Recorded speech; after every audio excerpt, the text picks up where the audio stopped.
Welcome to the Narrate podcast, where we aim to tell God's story with our lives. We'll be continuing to post the Sunday message each week, but we want to dive a little deeper and offer some content to supplement your life with God, and that's where our Beyond Sunday series comes in. Join Adam and Narrate staff as they provide thoughtful discussions, ideas, and interviews that go beyond the message you'll hear on Sunday.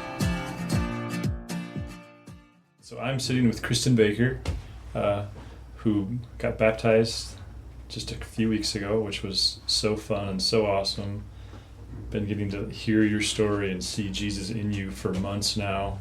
So we're just going to kind of dive into your story. And really the intention of these kind of Beyond Sunday episodes is, like, there's not really a way to allow a story to be told on a Sunday morning that doesn't either make for too long of a service or lend itself to things either going really well or really poorly. And yet it does seem like the church does well when it hears these stories of redemption, not just the ideas. Mm-hmm. So when you think about God rescuing you from your own sin, there's this line in The Problem of Pain that I'm reading right now, and there's this line where he says something like, "We are not imperfect creatures in need of being cleaned up. We are rebels who need to lay down our arms." I just love the straightforward nature of we are broken and rebellious. When you think about Jesus rescuing you, where do you even want to start on that story? Well, first of all, I'm probably going to need a lot of God's help to get through. Mm-hmm. Help, he's going to help me be able to speak from my heart today about him. Mm-hmm. So I'd like to remain not weeping. It's okay if you but do. I may. So this is a new story to me. This salvation and redemption is a new story in my life. It hasn't happened to me until now. So it was all very brand new. But sorry. No, go ahead. I was going to say, so that would allude to, you weren't raised in the church? No. Wow. So your first encounter with God was? I know that God was with me all of my life. I just didn't ask for his help or ask for his love until my salvation. Wow. I didn't know that was available to me. I didn't know that was a thing. I just didn't. It just wasn't a part of my thinking. I thought if I had problems, I had to solve them. Wow. They were mine. Mm-hmm. I had to solve them by myself or with the help of others, but certainly not asking a higher power. Wow. So what clicked where you suddenly were aware that there was such a God, such an option? It was when I was at the moment of being most alone, where if I needed help badly and no one was around. I had eliminated everyone from my life and they'd eliminated me. Wow. And I realized that if I didn't get myself out of this situation, that was going to be the end of the story. And then I was given some information, I'd say. By a dude? By a carrier pigeon? It was like a vision. Whoa. Huh. Wow. It's not a dream, because it's come true. Wow. But did you receive it in your sleep, or were you? I don't know if I was awake or not. There were times where I didn't know. In addiction, there were times where I didn't know if I was going to wake up to live again, the next day. That was where I was at in addiction. That's how bad it was. So I don't know if it was in a dream. I don't know I just know that I had this information now. So you just had this clear memory of you were given this information? Yes. Wow. I don't even have to think about it. It's not even a memory that I have to recall. It's right with me all the time now. It's what keeps me going. Because I'm yeah, that happened. Wow. So I was shown what was going to happen to my family in all of their lives individually. I'm not sure how long. Like Christmas Carol, like you were just kind of led. Yeah, it was total Christmas Carol. Wow. A very good description. And I saw what was going to happen if I was to succumb to addiction, and then I saw what was going to happen if I didn't, and if I chose life, and if I chose life with God.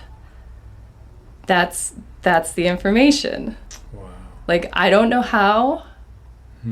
I don't know why it happened then and not before. But it was like I was at my most alone, and then I had this information and some instructions. But basically, I had to agree to live, which is what I did. So this wasn't you asking to live. This was God offering for you to live. God showing me the options. Wow. I didn't know I had them. I didn't know that if I was to return from addiction, what would be there. By way of family. Yeah. And everything. If my brain was going to work, if my body was going to work, I had no guarantees on that. I couldn't even really think that far in advance without having panic attacks. Like, I just had to trust. I was like, okay, if it's possible to live, then I want to. So you had given up, like, that you were going to die at some point. I was like fast tracking it was like a waking suicide for years. Wow. On the streets? Like, where were you? I had the luxury of living in a camper, like an old trailer camper, for about 2 winters in Montana, which is not lovely. But it was so much better than living in an encampment. Like, I got lucky. That's where I'm saying, like, God was there. He was there, even though I was just oblivious. Wow. Yeah. So you had this vision, this moment with some higher power that you didn't have a name for. What came next? Okay, I said, so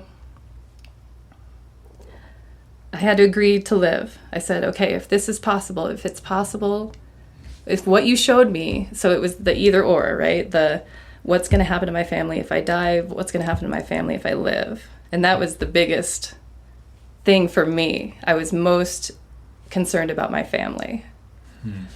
And love was there.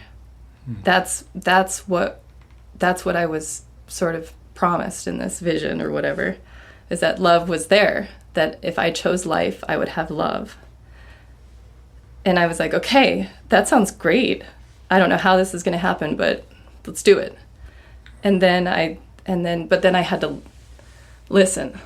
I couldn't just agree to it and be like, yeah, let's do this, and like, you're going to do it for me.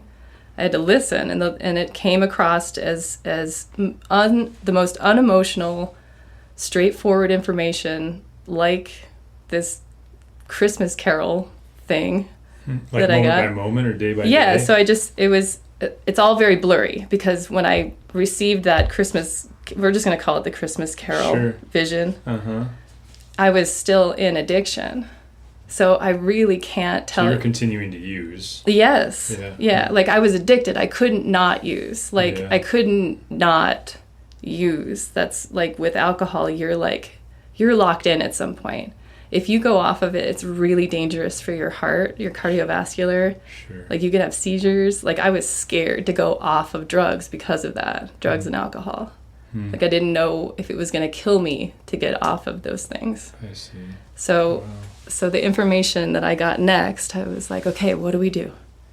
And I listened, and it said, go to rehab. Like, as simple as that. Just go to rehab. How did you make that happen?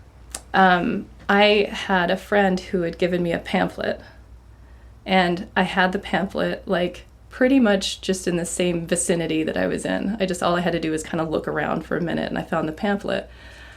I called him. There's a waiting list. Okay, I got on the list. And then I said, okay, what's next? And I was excited. I was really excited. Excited for rehab? Yeah. Like wow. really excited. I was like, oh boy. Had you been to rehab before? Never. Wow. I mean, I had tried so many times to quit on my own. Also, my family helped. But they had gotten to the point where they could no longer help. And I didn't know what to do. It sounds kind of obvious, like, yeah, just go to rehab. If you're in trouble, just go to rehab. It kind of sounds obvious, but when you're like in the throes of addiction, nothing makes sense. How does someone in the throes of addiction even pay for rehab? I mean, is that a factor in it? Somehow I had Medicaid. Okay, wow. And that they would pay for it. Wow. I mean, it was like, so and that's... Did you know that, or did you not? That was part of your inquiry. It was like... I had no clue. I just called a number. Wow. And so when I would do things, I would say, what's next? And then I'd get like, go to rehab. Then I would like find the pamphlet. It was real easy to find the pamphlet. And then I called the number. It was real easy to get like signed up for it. And then it was real easy. I already had Medicaid. I just have to wait. I have to wait to get in. And I have to stay alive long enough to get in. Like that was the other thing.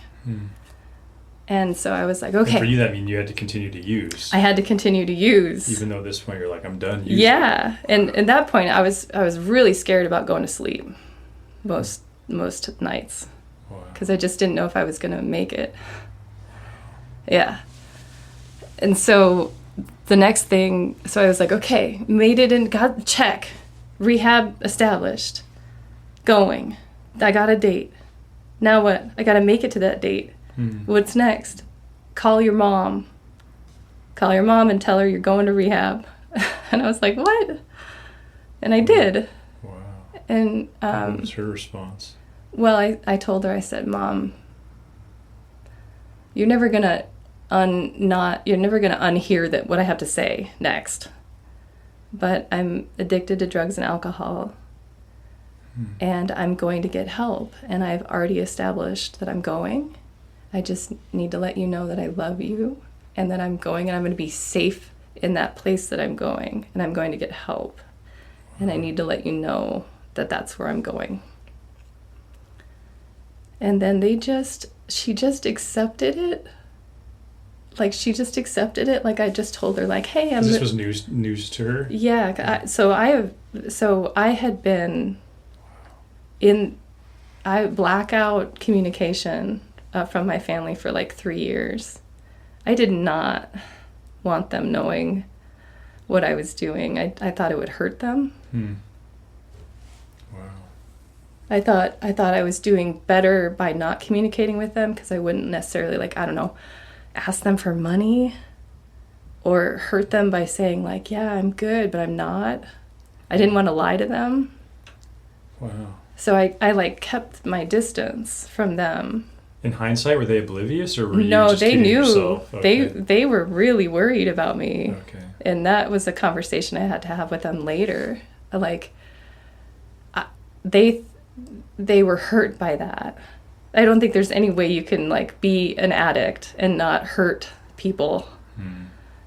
I was trying not to hurt them. I was trying not to be in their lives. I did not want them to see this. It was a very ugly thing to see, and you can't unsee it. And some of them had also disowned me, so I knew that wasn't something that they wanted either. They didn't want communication. Okay. For their own safety, I totally agree with that. Sure. Yeah, like for their own safety, that's something you sometimes have to decide. So you call your mom. Yeah, thank you. Yeah, Call my mom. Tell her she's on board. I make it to rehab like on like fumes, and I just fall into their arms and I surrender totally. Wow. At some point, I had to go to the hospital because my body was reacting like I had feared. You know, like I was having vision things that were like indicators of like seizure and So from rehab they had to take you to the hospital. Yes. So they weren't equipped even to help you get the level. Yeah, they totally did it.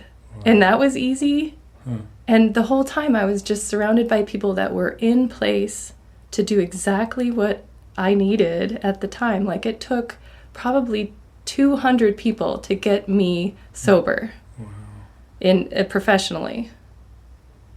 Whoa. Just by the nature of the different workers working different Yep. shifts, and then, wow.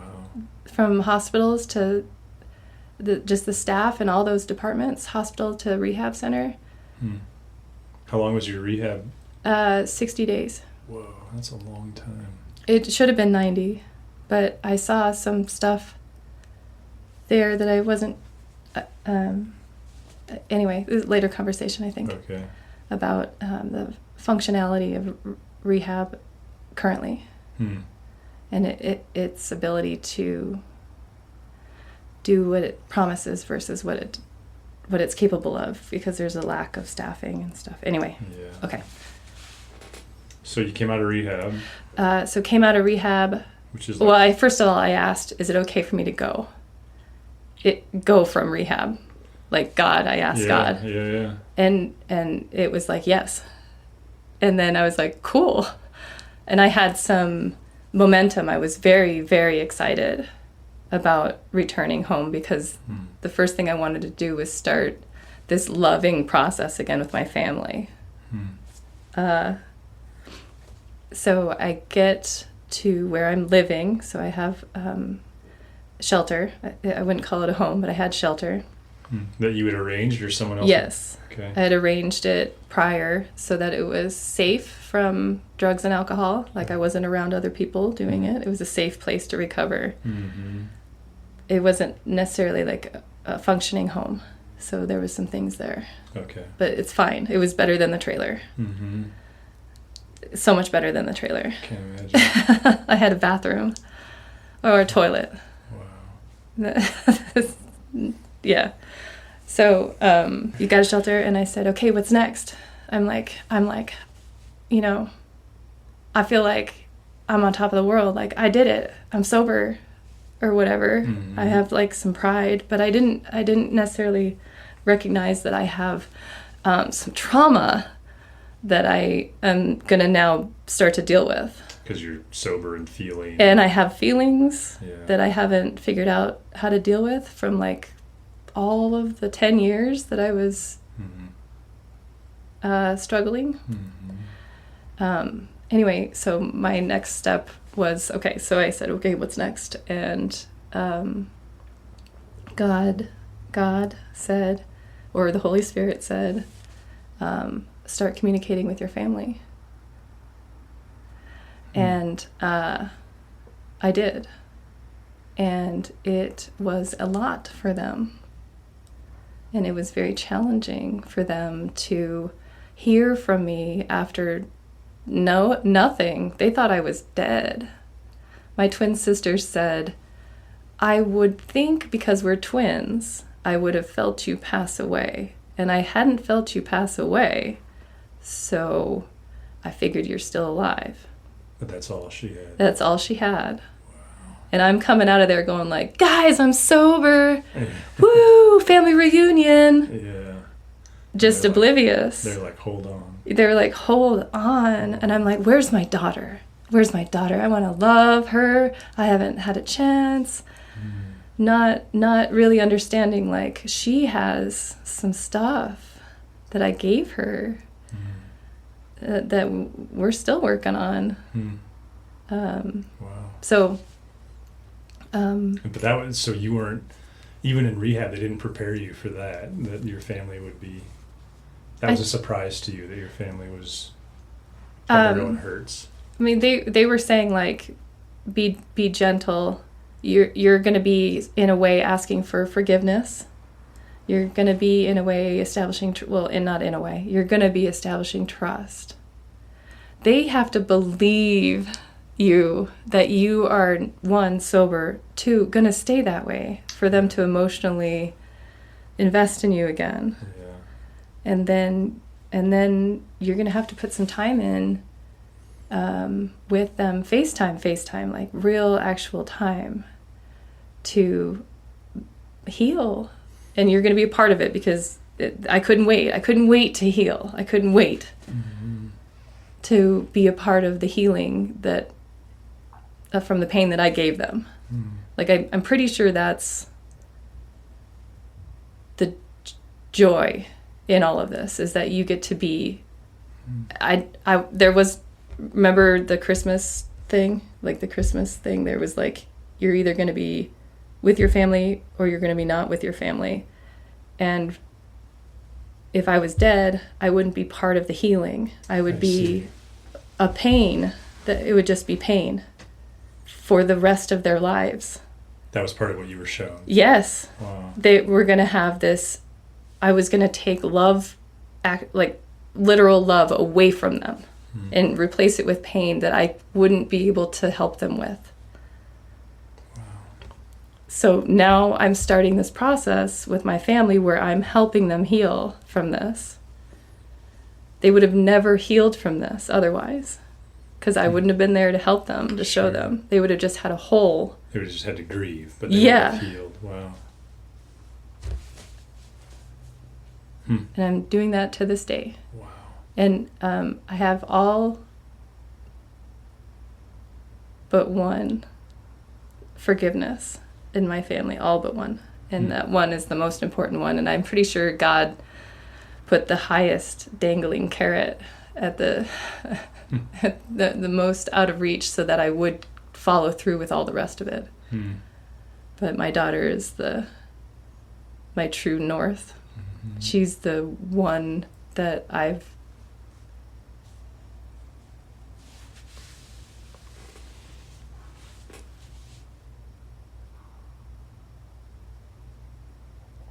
couldn't leave her with her mom passing away from addiction, because if she ever found herself lost like I did, that was the example that I was going to leave her with. Wow. That's what happens to you when you become lost. There's no way out. And I couldn't do it. Wow. So. Such a grace that you were able to form that conviction in the midst of what I'm guessing was a very cloudy, absent mind. That's pretty much the clearest thing out of all the 10 years of my life that I was in addiction. That's crystal clear. I can see it without closing my eyes. Wow. It's written. So how do you, and this may sidetrack, but what do you say then to that person who is grieving that, what do you say to your daughter if you hadn't have turned it around and you did die? Because there's going to be people listening who are like, yeah, my mom, my dad, they did the very thing that you didn't want to do. That they loved you so much. They loved you so much, but they couldn't find a way out. Wow. They just couldn't find a way out, and they succumbed. Their body succumbed to it. They would never want you to feel that pain. They would never want you to feel that pain. They just succumbed to it. They couldn't find a way out. It's like being trapped. It's exactly like being trapped. Addiction is, you are lost and you don't know how to get out. And you're just hoping your body holds up. You're just hoping your body's going to keep breathing till you find a solution. And if you don't have God in there somewhere, oh boy, it is scary stuff. I wouldn't wish that on anyone. I wouldn't wish that on anyone. Yeah, wow. That's powerful. Excuse me. No, and by the grace of God, you were let out and you've healed a lot of relationship, and yet you still have work to do with Yes. one major relationship, and for you, that's a motivator. It could look like an obsession, but it's what I know I have to do in my lifetime. It's written. it's the best way I can describe it. I was given the gift of life again. I was given the gift of life again. Like, I feel like I was born twice. The first time and then this time, but not in like the... I don't know if that's what born again means. I have no idea. But I have the gift of life again. And it's like the book, The Second Mountain. Mm-hmm. Like, it's crystal clear what I'm going to be doing with my life. As far as it comes to my family, I'm still trying to figure out how to turn the vocation side of this into what I do during the day.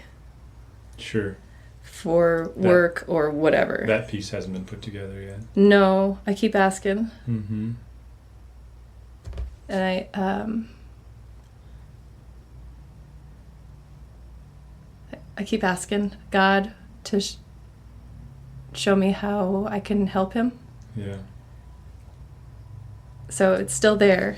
If you think about, I mean, I've been studying for this series we're going to do in January, and like the story of Joseph. I don't know if you've read that story in Genesis, but the details are blurry in my head now. But I think he's sold into slavery. Now I can't remember the numbers. It's been a couple weeks since I did my quiet times here, but it was like 20 some years. He's sold into slavery by his brothers. He ends up in Egypt. Eventually he emerges as the second in command of Egypt and really rescues Israel. But this transitions book that I'm reading, he talks about all, his line is changes. It's not the changes that kill us, it's the transitions. Mm-hmm. And that transition always involves the loss of an identity and then this liminal space. Mm-hmm. And he's like, and sometimes liminal spaces, it can be years or decades, which I'm not prophesying that over you vocationally, but it just seems like that's part of what you're really good at, is just sitting in, even going back to your recovery, just sitting in a lack of clarity about new identity, but just clarity around what am I supposed to do today. I keep getting the response, steady as you go. Wow. That's good. Which I think what is that, mariner? Is it a mariner term? I don't know. I mean, what it reminds me of, Chris always says to me, rowboats, not jet boats, Adam. The view is better from a rowboat. Yeah. So similar. I believe that you helped me with that too, when we first talked about that God tells long stories. Oh yeah, I forgot. That's a great line too, isn't it? That's also a Chrisism. Because I was like, cool, I'm alive again. I'm here. Okay, God, let's do this, you know? And then, and you were like, hey, you just got here. Like, sit with us for a minute. Yeah. Oh, and then I think around the same time when I was like getting the message to start communicating with my family was also start going to church. Wow. That was like the next one. And you had a point of reference of someone that went to church? I mean, how did... My sister, Jennifer. Okay. But I had also... I knew which church I was going to go to. It was yours. That's wild. Because along the way prior to addiction, I had attended a few of your services. Prior to? Prior to. Oh, whoa. And I remember even then this very significant change in my heart when I would go to that. I would always hear something that helped me through the week. Man. And it was just a couple times. I'm not talking much, but it was memorable. And I remember thinking, oh, I hope Narrate's still around when I seek church. And that's when as I was communicating with my sister and I was healing with my sister, she's like, I go to Narrate. And I'm like, let's do it. Wow.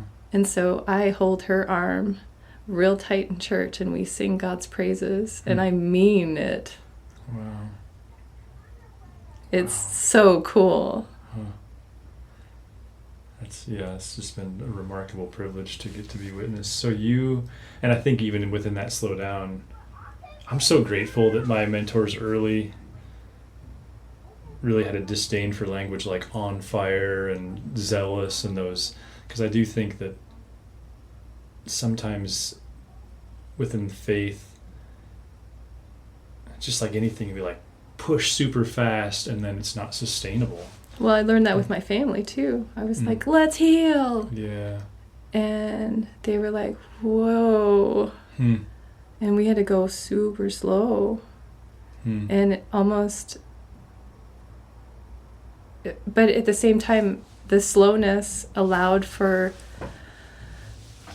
the healing that I needed to do, like with the trauma stuff, you know, like that was real. I had so to. you started doing some counseling and things? Yep. Yeah. So I'm like, that, I would say if I'd recommend counseling, talk therapy.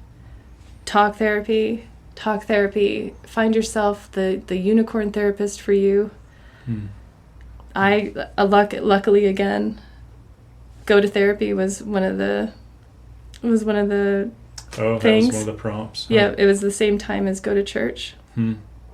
And I just luckily just sailed right into like the best therapist I've ever had in my life. At this point, you should probably eliminate the word luck from your vocabulary. What? Oh, just the grace of God. I mean, I'm not. Yeah. Just, it's crazy. It is. It's like, it's kind of ridiculous. My sister even noticed it. It's she was not a like, luck thing. It's a like. She's like, God's providing for you. Yeah. Wow. Like, you are in need of something, and it has to do with this salvation side. It's provided, and it's like, I'm not, and I sit there and I weep every time when I see it. It is not something you can get used to when God's like, and here, and here, and here, and these little next steps. And there's a part of me that's like, oh, like I feel special. And then I also don't want to feel so special that I have like the ego thing. Sure, yeah. Because I think that's not, I'm not doing any of this. Yeah. Like I'm just following steps. And yeah. That's why I somewhat facetiously say that luck thing. There's a guy, Jim Collins, who wrote a book, Great by Choice. And in the back, he has a study on luck. Because he calls luck lackey language, and he's not even writing from a Christian perspective. He was studying companies that some of whom thrived through pressing circumstances and others didn't. And even within the science of business, he argues like they're all given the same number of chances, as that some took them and others didn't. So there's no way of proving that, but I appreciate your desire to see grace, and we've all lived enough to know and you've responded, like your sister was saying, like you've been given opportunities, but you've also seized them, which is also refreshing to hear. Well, and then the listening part too, listening for it, the asking, like coming to the Father, being like, hey, I'm really scared about this or something, like that's incredible. What's next? And just being like you talk about, like just being like a child, and coming to him like a father. Like I've done that so many times, where I just admit I'm scared. I don't know how to do this. All this feels really weird. I don't know what my mind is doing. And each time there's a peace that follows that practice. Wow. So when did you, you would look back now, and you've even used language like the Holy Spirit. What was the process of you trusting, I guess, I don't want to put words in your mouth, but what was the process where you took this voice that was unattached from a name to Jesus? Like, does that make sense? Yep. How did you move from the anonymity of that voice to the specificity of Jesus and the Holy Spirit? My sister, and God the Father. She was like, Jesus talks about that. And I said, he does? I knew it was not me. It was not my imagination. It wasn't like manifesting. I wasn't like practicing a manifestation stuff. Like it wasn't me. Yeah. And so I think coming to the communication that me and my sister started having about religion, about Christianity in particular, about the teachings of Jesus, when we started having a relationship again, we got so excited about like sharing a faith. And as soon as I started hearing about Jesus and what he did, and the what we talked about at church, what you talked about at church, the songs we sang at church, I was like, that's straight up Jesus. That's Jesus and the Holy Spirit and God. Like, that is what that is. Before I had this information given to me, I thought it was my intuition. I thought it was my higher self. Like if something didn't feel right, it was like, oh, my intuition's so good. Sure. And now you see. Now I see that it is. Wow. It is above and beyond me. And it is a grace to have it. It is a gift to be given that. And so I'm very aware of it now. And I don't know if all the things are God, or some of it's my like really fancy imagination, because I am an artist. But like on the way here today, driving, I saw a bumper sticker that said, what if the hokey pokey is what it's all about? What does that even mean? Well, but I was like, well, to turn yourself around. Oh, wow. Yeah. Wow. There you go. Like, and I'm like, come on, because I was a little nervous coming here. I was like, why stop being nervous? We're just going to sit down and talk about God. Wow. And that was like, thanks. Wow. So you seem like a unique artist in that, because you even said like talk therapy, so it seems like you're a verbal processor. Is that accurate? Or I believe so. Because that would be my impression of you. So that, I guess, I don't know, it just seems, I think that's part of what your language is so profound, because you're a verbal processor, but then you've got like artist poet type language, where it would seem like most artists are internalizers and then they don't say it until it's perfectly put together. That combination is pretty remarkable. I didn't mean to cut you off. No, go for it. Thank you for saying that. That is God. That's God. I was, and that's my heart. Yeah, you're. And then I was given a really silly brain that I used to not like, and now I embrace. It just thinks different. Thinks different in the ways where it wasn't necessarily appreciated in like grade school, like with grades and stuff, or high school. Yeah. But like, man, I love my brain. I really appreciate it now. And then I can speak from my heart because God's with me. Man. So that's it. That's so awesome. It's a magic combo right there. Yeah.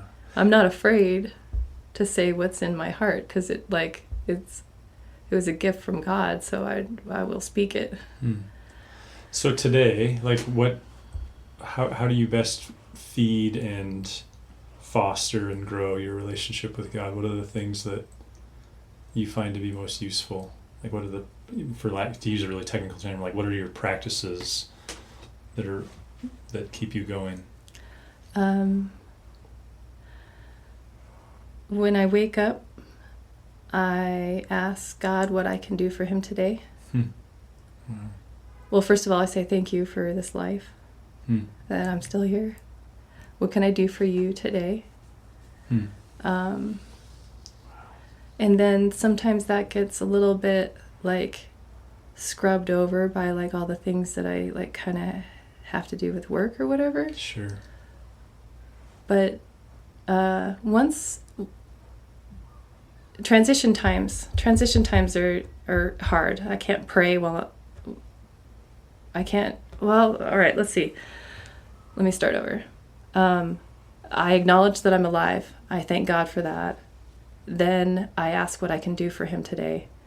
And then I just go about my day in a way where if I am in contact with other people, if I make contact, whether in conversation or just around other people, I try to sprinkle a little bit of joy.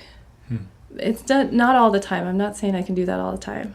But if I can make eye contact with them and show them that they are alive and I can acknowledge their life, I'll do that. But not in a creepy way. Now, you do have powerful eyes, though. Oh, yeah. Sorry. No, that's not a sorry thing. But just the life in you is pretty awesome. The God life in you. Yeah, it's cool. I don't see it because I can't see my own eyes. Sure. But and it's probably to your credit that you're not looking in the mirror all the time. No. But yeah, no, you do have powerful eyes. That's nice. And that's neat that you know that and that you can see that. And I'll try to just make people's day maybe just a little bit nicer. Maybe take a little bit of the rough edge off. If they're having a rough day, I have no idea. Mm-hmm. And a lot of the times in my field where my work is, there's guys that are having real rough days. I'll give them a snack. Wow.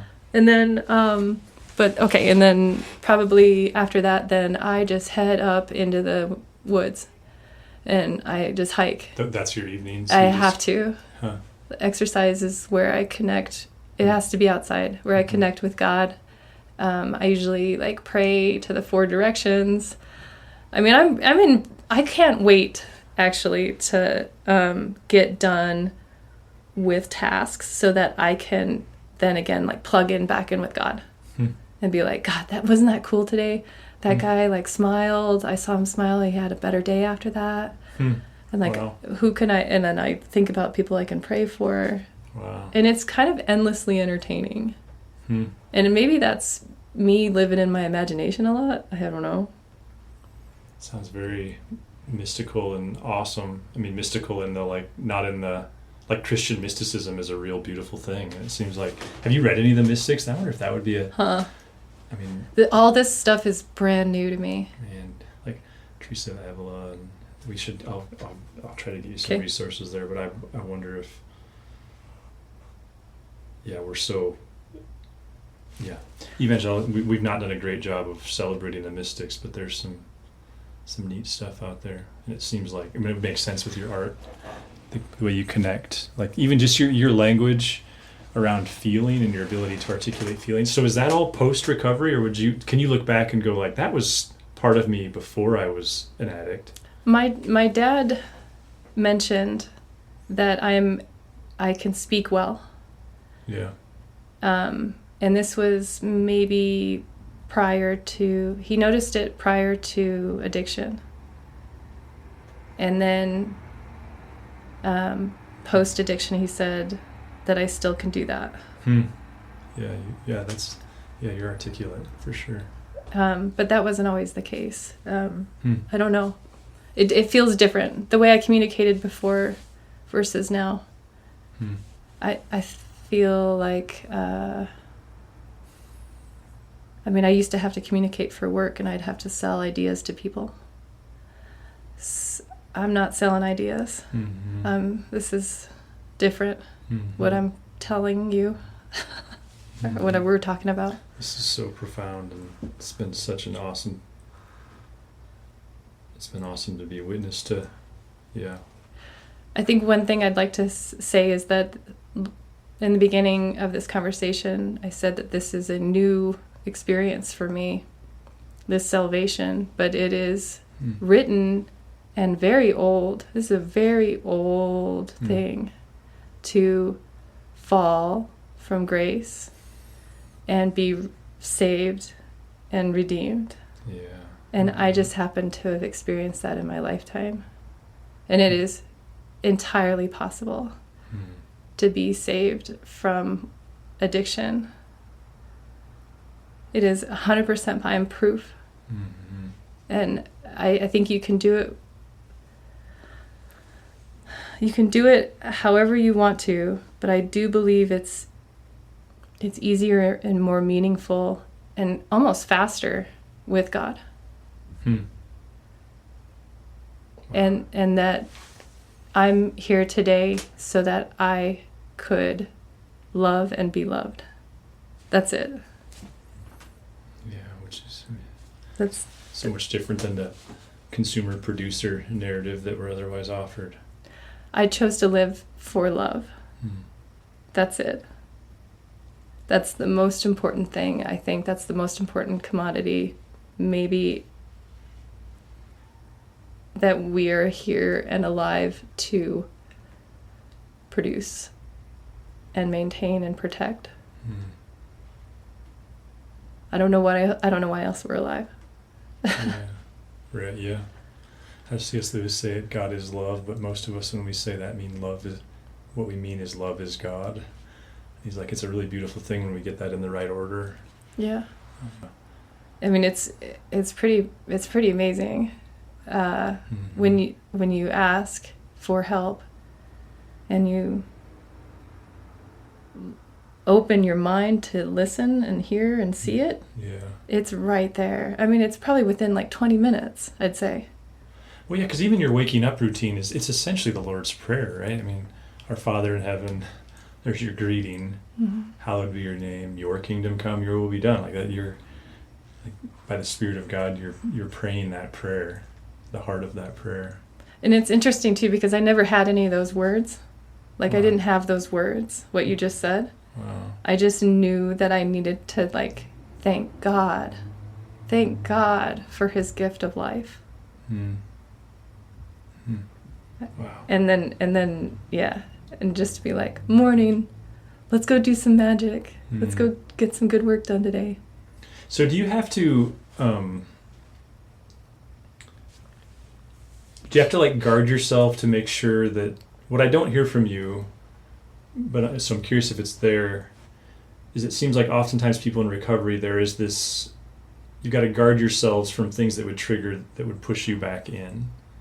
Do you have to be careful with that? I initially did. Okay.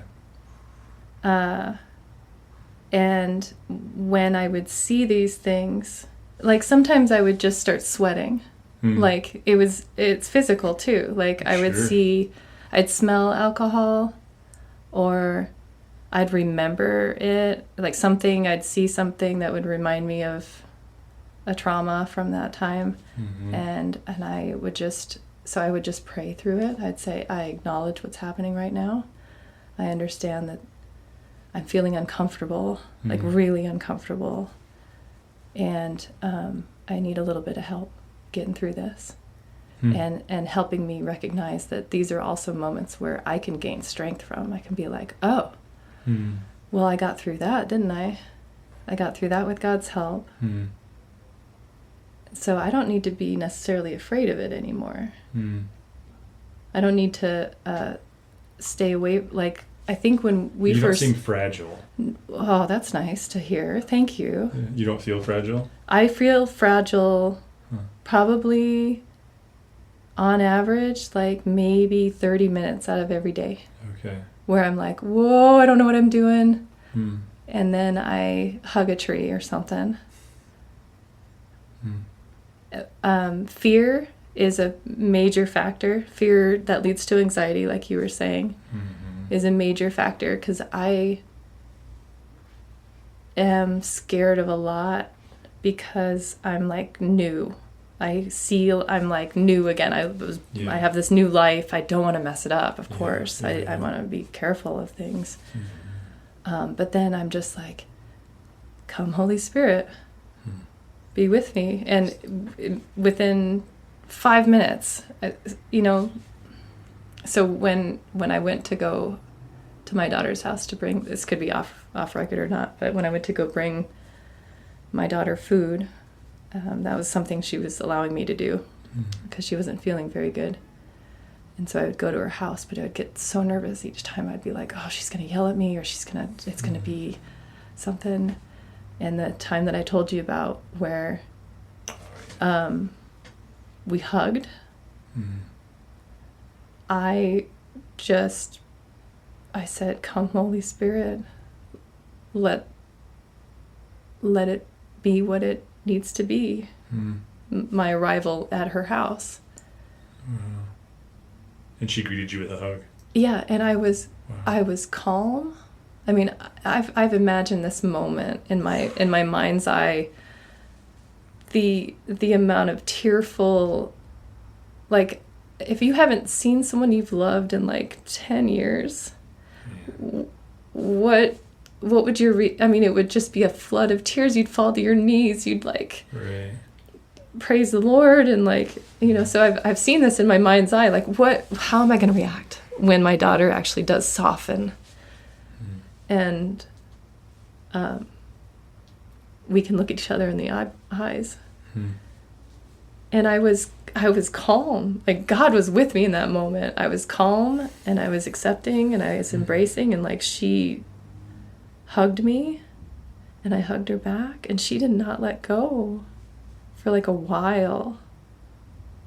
Wow. And I don't know how else that could have occurred without God being there, letting it happen, saying it's okay for right now. Like, this can happen right now. It's okay. Wow. It's awesome. And so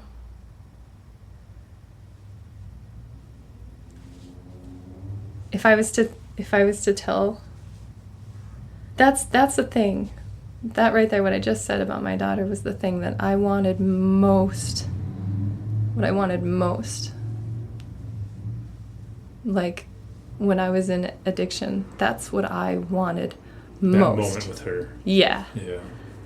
And that was also one of the things that I think got me into sobriety, was the thing that I wanted most. Wow.